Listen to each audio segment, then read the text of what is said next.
Hi friends, నేను మీ మనోహర్.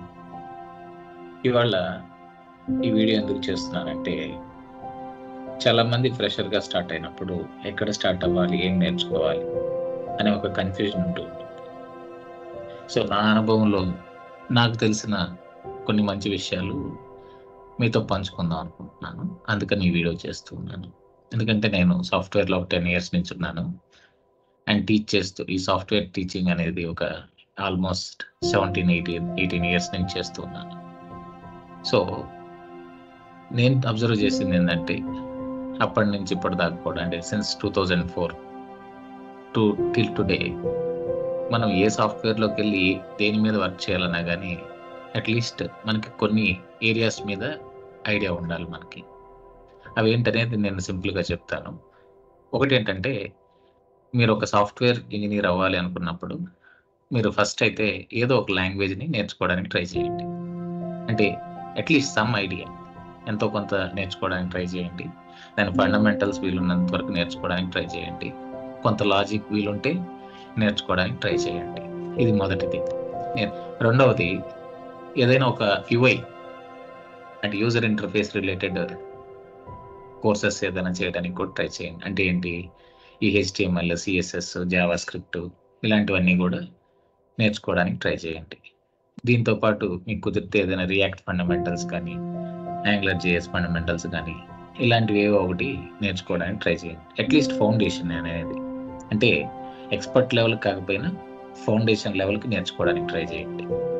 ఇది రెండవది. మూడవది వచ్చేసి ఏంటి, ఏదో ఒక డేటాబేస్ నేర్చుకోవడానికి ట్రై చేయండి. అంటే ఏంటి, ఈ SQL సర్వర్ కానీ, లేకపోతే ఆరకిల్ కానీ, MySQL కానీ ఇలాగా అంటే చాలా డేటాబేసెస్ ఉన్నాయి మనకి. ఏదో ఒక డేటాబేస్ని చక్కగా నేర్చుకోవడానికి ట్రై చేయండి. అట్లీస్ట్ ఫండమెంటల్ లెవెల్లో మీరు వీలున్నంత వరకు బాగా నేర్చుకోవడానికి ట్రై చేయండి. వీటితో పాటు ఏంటి, మనకు ఆల్రెడీ నాలుగవది ఏంటంటే ఆపరేటింగ్ సిస్టమ్. అంటే విండోస్ మనం ఎప్పుడు యూస్ చేస్తూ ఉంటాం, మనకు దాని గురించి తెలుసు.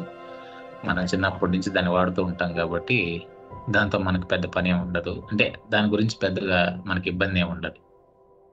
దీంతో పాటు ఏంటంటే, మీరు ఇంకా వేరే ఇతరత్ర OS అంటే లినక్స్ కావచ్చు, యూనిక్స్ కావచ్చు, ఇలాంటివి ఏమైనా నేర్చుకోవడానికి ట్రై చేయండి. అంటే లినక్స్ కమాండ్స్ కానీ, యూనిక్స్ కమాండ్స్ కానీ ఇలాంటివి నేర్చుకుంటే కూడా మీకు చాలా హెల్ప్ అవుతుంది అనమాట.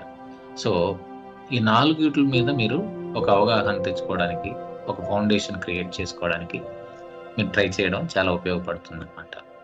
అంటే అదేవిధంగా వీటితో ఇవే కాకుండా ఇవి నేర్చుకున్నాక వన్స్ మీకంటూ ఒక ఐడియా బిల్డ్ అయ్యాక నెక్స్ట్ ఏం చేయాలంటే, మీరు ఇప్పుడు లేటెస్ట్ హ్యాపెనింగ్ అంటే మా అప్పుడు ఇవన్నీ లేవు.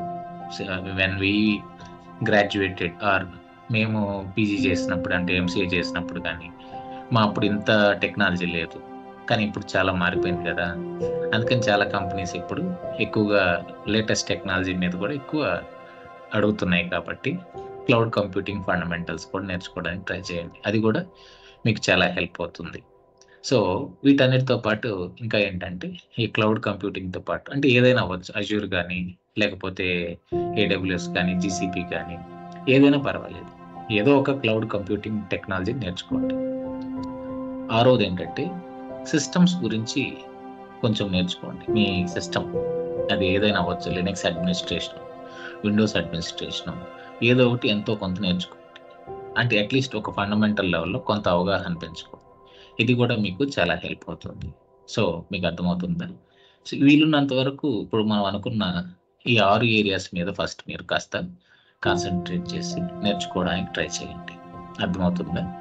మొదటిగా నేను చెప్పిన మొదటి 4 ఏంటి, ఒక లాంగ్వేజ్, ఒక UI, అండ్ దెన్ ఒక డేటాబేస్, ఒక ఆల్టర్నేటివ్ OS, ఇవన్నీ నేర్చుకోవడం వల్ల ఏంటంటే, ఇవి దేనికైనా ఇవే ఫౌండేషన్. దేనికైనా మీరు ఎటు సైడ్ వెళ్ళినా, ఒక డేటా సైన్స్కి వెళ్ళండి, ఒక బిగ్ డేటాకి వెళ్ళండి, లేకుంటే ఇంకొకటి వేరే ఏదైనా UI ప్రోగ్రామింగ్కి వెళ్ళండి.